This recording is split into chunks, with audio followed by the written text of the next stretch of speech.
Nothing. First up, Caleb Williams. 363 yards, aided by a Hail Mary. 2 touchdowns, 2 interceptions, and a fumble. Bears lose. Stats look good on paper. On your screen, not so much. But, okay. You think he played awesome? That's not what I said at all. I said, okay. You were doing a whole lot of editorializing and before we do it, so I was just waiting. I just don't. Okay, I'm calling an audible here as the leader of the show. Caleb. Did he play awesome? No. Exactly. Moving on. That's what? No, that's nobody. But that's not the Something standard. or nothing. Caleb's gaudy numerical performance. It's obviously something. I don't know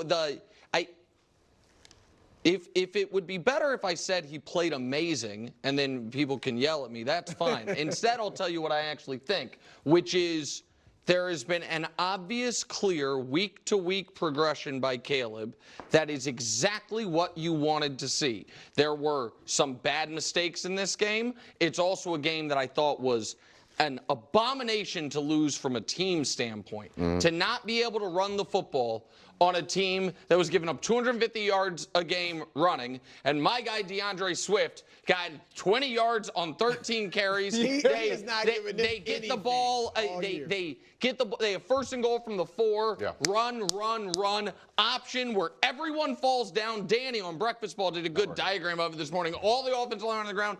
That's a debacle. But I think Caleb played. I think this was the best game any rookie quarterback's played by far. I think Caleb is clearly getting better. I think Caleb, despite the awful statistical week 1, here's the rookie quarterback standings up to this point, if you'd like to see them. Passing yards. He has the most. Now Jaden could. Okay, I'm going to let this clip play. And you guys know, Chicago Bears fans who are watching this, you guys know I'm super high on Caleb, very high on the Chicago Bears. This might be the most misleading thing ever.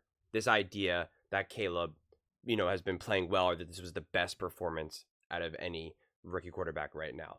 It's just not accurate. It's really, really, really not. Caleb is getting better week to week, which I highlighted before, and we'll talk about more.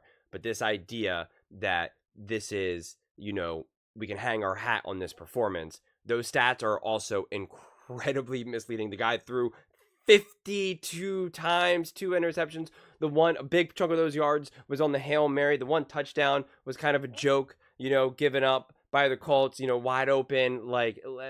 We got to be serious about what we're seeing here, and it's just not accurate. Honestly, the most sound quarterback so far has actually been Jaden Daniels, right? And you can't just look at just passing yards, because he does more than just pass the ball. Okay, I'm not saying that Jaden's better than Caleb, but he's had more sound start to finish games than what Caleb has done in his first, second, and third games. It's just, we got to be honest about what we're seeing here. Get him tonight. Jaden's a game short. I understand that. Passing touchdowns. Let's see. Well, he's the only one with any. So that again, if we're going to compare him to his contemporaries, and then quarterback wins, folks. Wins. And no, he's tied with Nix, and we'll see if Jaden, again, if he pulls off the upset, wins tonight.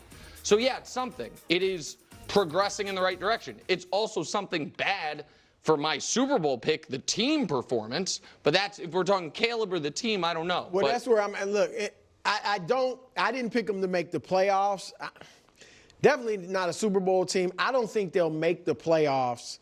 That was a horrible loss. And Caleb takes some of that, horrible too, because he came on late and played better. Right. He actually made some nice throws to Rome Odunze down the field. And the Hail Mary was a great play. He's gotten better. But this is what, we talked about it before the season, the pressure and expectations. If it weren't these sky-high expectations on him, I think we'd be saying, like Nick said, man, he's getting better every week. I think we'd see clearer.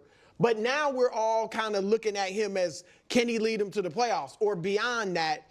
And I don't see that happening, because Anthony Richardson was trying to give them that game. He was desperately trying to give the Bears that game, and they couldn't take it. Correct. So Caleb is showing.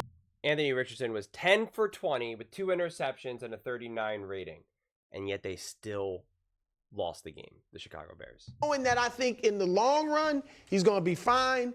and he is progressing and getting better every week. Yeah, I'll be quick. It's definitely something because you always want to see a young quarterback continue to grow and progress and make strides, and he's doing that even though he's still turning the ball over. But you're making them throw 52 times. Right. That You're was making strange. no Against run the worst game. run With no defense in the that was league, strange. but you can't run it. So this is why it is something too, because it's something also because he's doing this despite, in my opinion, an offensive coordinator that is you not go. putting him Genius. in No, great. but you're right. Greg's right. Who 'Cause called him a genius? I thought he was like the new Eberflus? whiz kid. Shane Waldron. Waldron? Yeah. No, I thought he mean, was the hot stuff. no, I mean they got rid of Luke Getzey because everyone hated him, but I don't think Waldron that. was But that No. He's what Wild is saying is absolutely correct. He got all the praise for what happened with Geno and Shane, and everybody were really, really high on what Shane Waldron was going to be able to do with Chicago. No ifs, ands, or buts. So now all of a sudden everyone wants to jump ship on that. In fact, I was the only one. I really was. Go check the tape where when Shane Waldron and Caleb were first linked together, I said, I don't know about this, and I'm the one that said it. And everyone else was super high on that, which honestly, to a degree, kind of started to convince me more than anything. And actually, Travis O'Shea, subscriber of the channel, support friend of the show, he's the one that actually was like, no, Shane's good, and that started to make me be like, okay, maybe there's more to this. I think it was Travis. If not, I apologize. I don't mean to point it out, but I'm pretty sure it was one of our conversations in the comment section. I was like, all right, maybe I'm too low on Shane Waldron, and I started to kind of come around a little bit. Now everyone is trying to be like, well, I didn't say he was good. I didn't say that. I didn't say that. And that is just no. I specifically said there is a major difference between maximizing and helping Caleb grow and making Geno Smith what he has become. I said there is a huge difference between those two. That is Whiz something, kid. what Greg's saying, whether it's Eberflus and the OC or not, because are they going to have a coaching change after this Yes. year? Okay, so right that's now, if you- it doesn't turn around, they're going to. now you got a young quarterback. This has been the problem with It's a a lot of bad these idea. guys. Yeah, They keep exactly. throwing in new regimes. Greg, quickly, did you put the fumble, like strip sack fumble on Caleb, or was that just like a breakdown of the offensive line? I mean, their offensive line has kind of been terrible. But that was also, just so you know, that wasn't even their offensive line. That was a tight end, one-on-one blocking the Niners' 19th overall pick, Latu. Like that was just, now, I think a veteran quarterback feels that pressure sooner. Yeah. But I think almost any quarterback that gets hit we like see that is that fumbling. with Yeah. But Caleb made one of the picks was awful. Don't get me wrong, but I thought it was separate. All right. Well, that's Justin Fields now. Okay. I'll go through this pretty quickly because I already did like a significantly more deep dive on with the herd and stuff. But yeah, Caleb throwing 52 pass attempts is absolutely insane. That should get you fired alone, quite frankly. I mean, that's insane. And that's why I said, yeah, Caleb had some really bad plays. But when you throw the ball 52 times as a rookie, yeah, you're going to turn the ball over. You're going to have interceptions. So let me emphasize that I do think Caleb is growing, that he is improving week to week. And he throws a beautiful ball. And I think he moved within the pocket better than he had in weeks past. But we have to not make this game into something that it's not. We don't have to overinflate it. If we want to say, hey, it's actually pretty cool to see him overcome some of the coaching deficits and the offensive line, I'm all for that. Because we are not going to get the maximal rookie out of Caleb right now. I don't foresee that coming, quite frankly. If he was with a better coach, and they could establish a run game, because that's also the other thing. There's just no run game. I thought I had it written down somewhere, but a run game is just non-existent. 28 carries for 63 yards. No quarterback is going to be able to succeed under those circumstances. None. So Caleb does deserve to have the benefit of the doubt. I want to emphasize that again one more time. Caleb deserves the benefit of the doubt. Too many people are trying to bury Caleb right now and be like, he was supposed to be best. And they always and they want to keep bringing up Justin Fields. Justin Fields wasn't given the benefit of the doubt. Yes, he was. He remained the starter for the Chicago Bears for years. They absolutely gave him the benefit of the doubt. So stop acting like they didn't, because they did. So that's nonsense.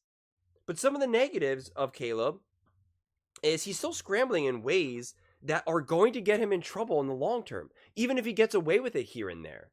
He's running around like he's Shador Sanders. That's the biggest thing that stood out to me, honestly. One of the biggest things was I'm watching this and I'm like, I watched Colorado, and then I watched this game, obviously on different nights, Saturday and Sunday, and I'm just like, I'm seeing Shador Sanders running around back there like that.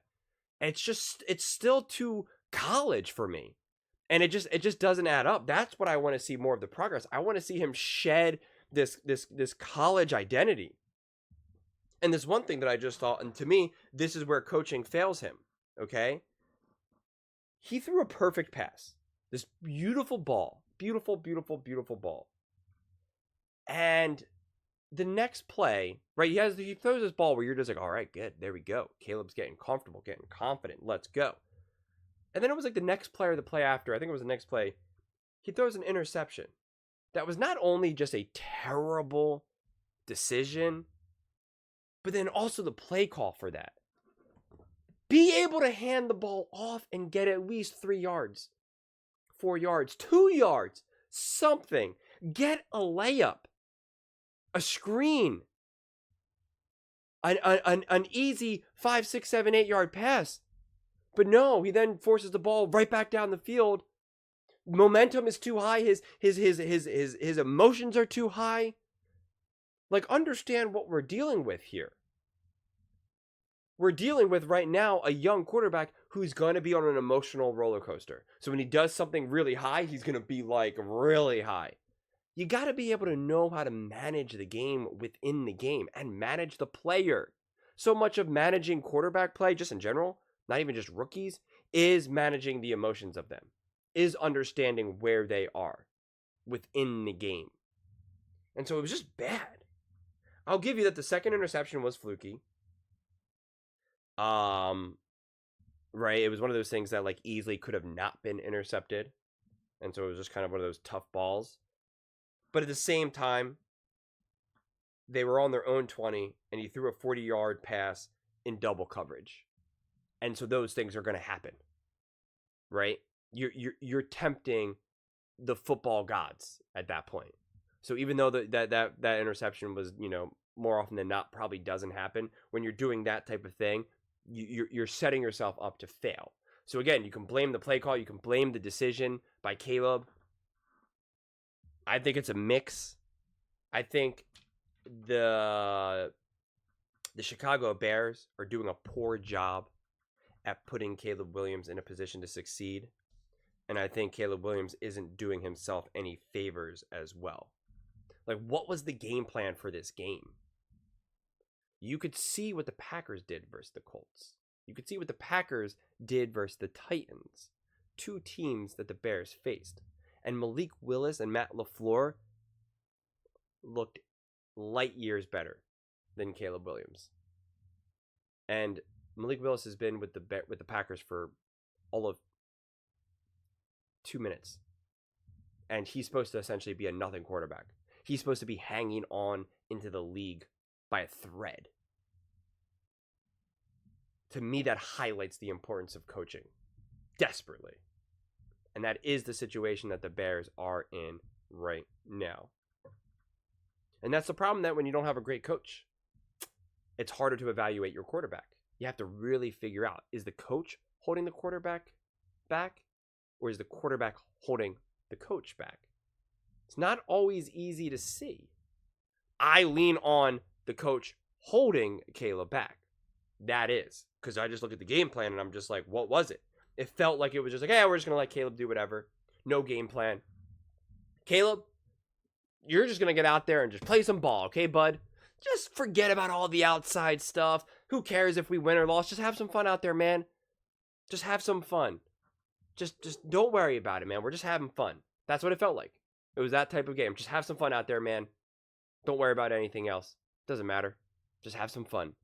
That's what the game was like. It was like, what was the gameplay? What was the approach? What are you trying to do? Are you trying to win the game? Like, what are you doing? 4th and goal, and they go for a field goal, which is like, I ripped apart, or they didn't kick the field goal. It's like, you didn't earn the right to be aggressive on 4th downs. You didn't earn the right. Not in this game, not since week 1, not week 2. You didn't earn it. You should be conservative. You should be smart. So I just don't understand. I really don't. I mean, the Colts were trying to give that game away. They had nothing going for them. And I'm very high on the Bears. I said they were going to go to the playoffs. So I am not being an anti-Chicago Bears fan, and I've defended Caleb every single week. Every single week. But I take issue trying to highlight this game as like a big step forward. I mean, you throw the ball for over 50 times, you better have a couple touchdowns. You better have over 300 yards. I mean, you better. My God. Anyone can, you gotta be. Unless you're a complete disaster. But then that's why I also defend the interception and the fumble. You're dropping back like that 52 times, you're going to turn the ball over. Patrick Mahomes has turned the ball over multiple times and drops back half of them as that. Right? So, of course. That's why the stats are all messed up no matter how you want to look at it, both positive and negative.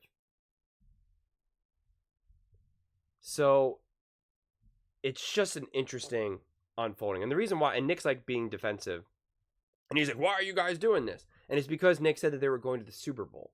And it's because Nick put Caleb on the mountain, made him like a top 5 quarterback before he ever even played a snap. Top 8, whatever the number was. And that was always the problem.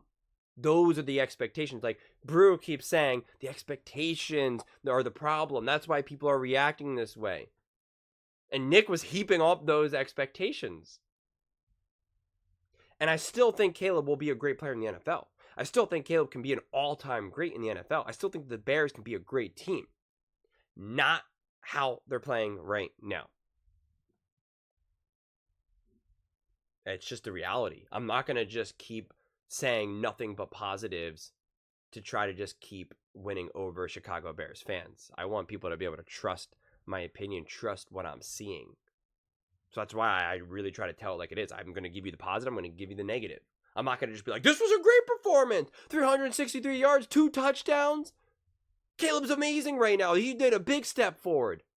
And it's like, he had a step forward, and it's progress, and it's beneficial, and it's important to emphasize, which I've done every single week. Even after week 1 performance when everyone was trying to rip him apart. And same thing with week 2. But again, I think it's always so important to talk about both sides of an argument, of all the different levels and layers. And there's some good things, and there's some really bad things. And right now, for the Bears as a whole, the bad is outweighing the good. And although Caleb is continuing to grow, the mistakes are still outweighing the good. The issues are still outweighing the good, which was always to be expected to a large degree, although you would expect it to be a little bit less consistent, where he has some great moments, some bad moments, some great moments, some bad moments. I talked about that for weeks and weeks and weeks leading up to the season, that Caleb is absolutely going to have awful, terrible moments, and that's just the way it goes. But I was also expecting a little bit more consistent, positive play. And that's not what we're seeing. I think we will see it this season. I think this season we're going to start to have the conversations. Has Caleb turned it around? Has Caleb shown enough to be deserving of the number 1 pick?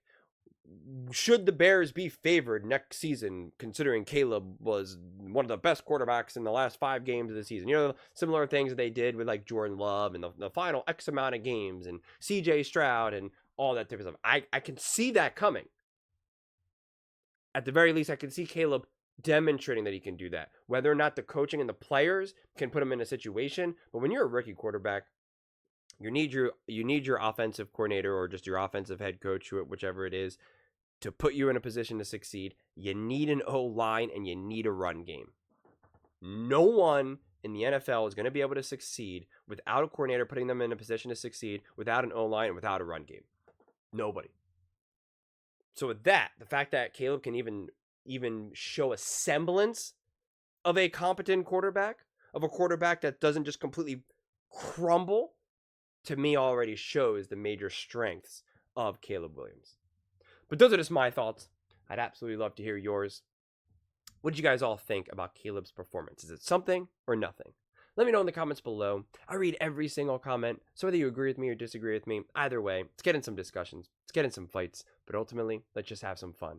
And please do consider subscribing. We are building an amazing community here, and I would absolutely love to see you part of it. I want to build something that we all genuinely feel connected to, something that we're really excited to be part of. I think we're well on our way to doing it. And please don't forget to give this video a thumbs up, as it really does help with the visibility and the algorithm. Thank you so much, and see you next time.